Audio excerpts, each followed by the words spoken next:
Alright, so then let's look at this again. So here we have another example. The NMOS and PMOS have the same threshold voltage, like 1 volt. But here the ratio for the W over L, the PMOS and NMOS are the same. For the matched case, that means this black curve. If we want to match, here we need to have this ratio 2, because in this example we assume mu n is twice mu p. Then you know you need to have PMOS twice wider as NMOS. But now the PMOS is the same as NMOS in the width. So then the question is, this VTC curve will shift to the left or shift to the right. Of course, here you look at the figure, it shows shift to the left, the red one. But why is that? So it shifts to the left. But why is that? Any simple explanation? Of course, you can use that equation and then you will figure out this. But as I said, I prefer concepts, okay, instead of those equations or derivations. So let's have some concepts, very important concepts for you. So we will say that NMOS is for pull down, PMOS is for pull up. Why is that? Because if you look at the transistor NMOS, so the NMOS job, right, when you increase the voltage from 0 to 1, then NMOS will be turned on. And NMOS turned on, then this output voltage will become the same as this ground, right? So the NMOS is to change the output voltage from VDD to ground. So the NMOS is to pull down the output voltage. PMOS, because it's opposite to NMOS, PMOS job is to pull up the output voltage to VDD.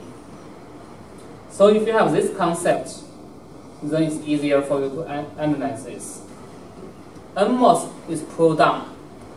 Then that means NMOS is going to make this output voltage change from high to low, pull down.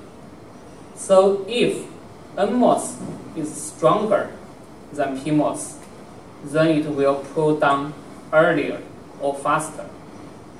Here I mean stronger. So what is stronger?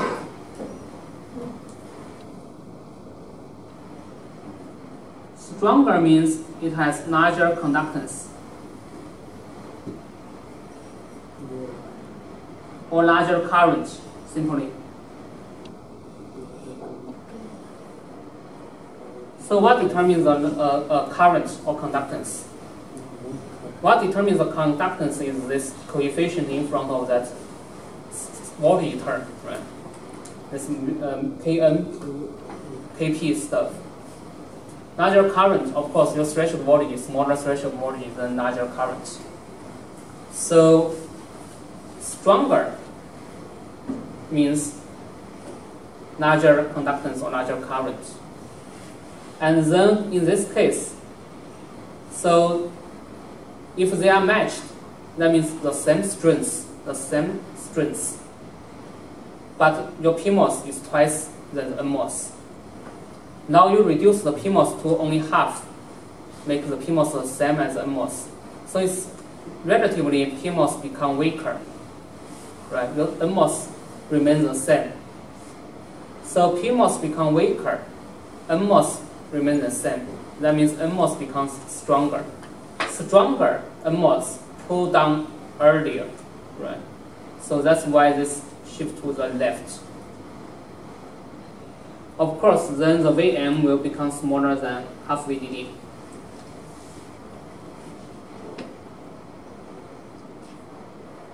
So any questions? In the black example, is VM equal to 1/2 VDD? The black is match the case. Okay. Okay. So any questions? NMOS to pull down output, PMOS to pull up output. Alright, so if you use this principle, then you can identify this shift to the left or shift to the right question.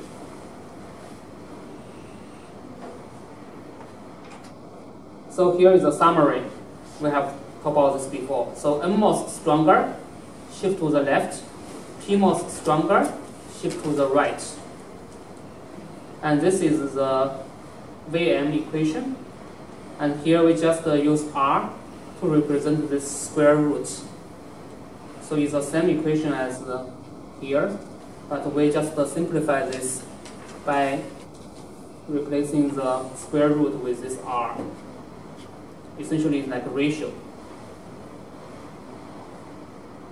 So this plot shows the relationship of the Vm as function of the R. So simply plot this equation, Vm as a function of R. And you will see this example, VDD is 1.8 volts.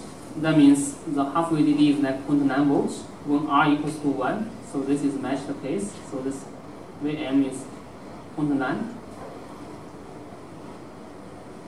And when the R value is larger than 1, then you will see the Vm is larger than this 0.9. So that means this will shift to the right a little bit in here if the R ratio is like 1.5. So this is just a way to draw this equation into this plot.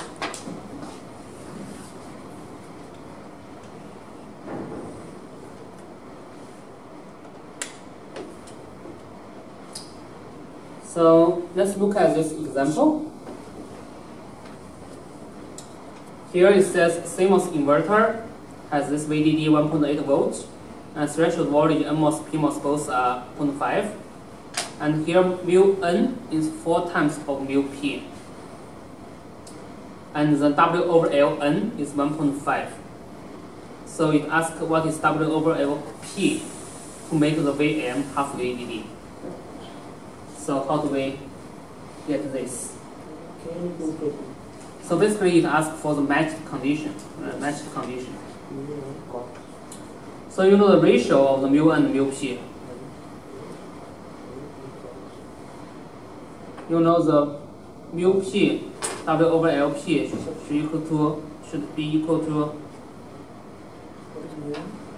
mu N, W over Ln. And then you know the W over LP will equal to mu N mu P, W over Ln. Then mu N over mu P is 4. W over Ln is 1.5. So you get 6.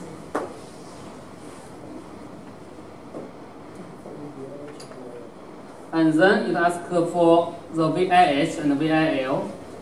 So if we use that ideal CMOS inverter, the equation for the VIH and VIL, you will get VIH. This is just plug in that equation.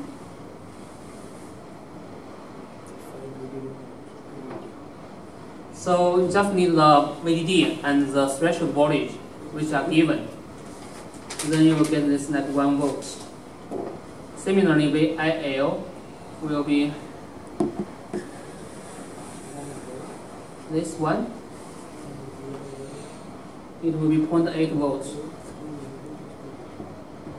Because half VDD is 0.9. So you know this VIH and VIL will be symmetric respect to 0.9. Right, one is 1, one is 0.8. So this is a matched case. And the second question asks for the Vm if the W over Lp equals W over Ln. So this is unmatched. right? Because for match, you need this ratio to be 4. Now if they are the same, this is unmatched. The first one is matched. So unmatched for Vm, you can use that equation from the previous slide here.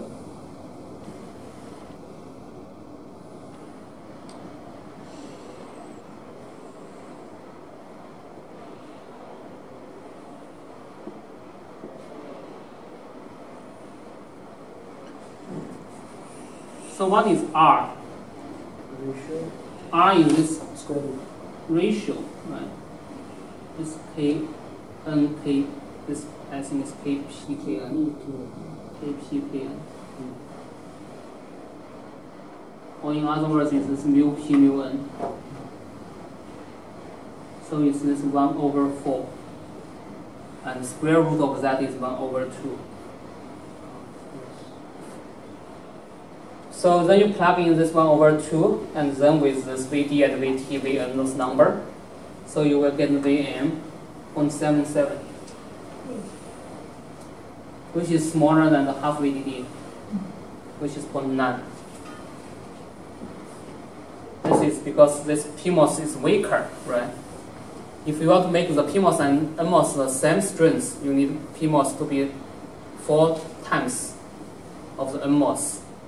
Now they are the same. So PMOS is weaker, NMOS is stronger. So VTC shift to the left, Vm smaller than half VDD. So those are consistent. Any questions? All right.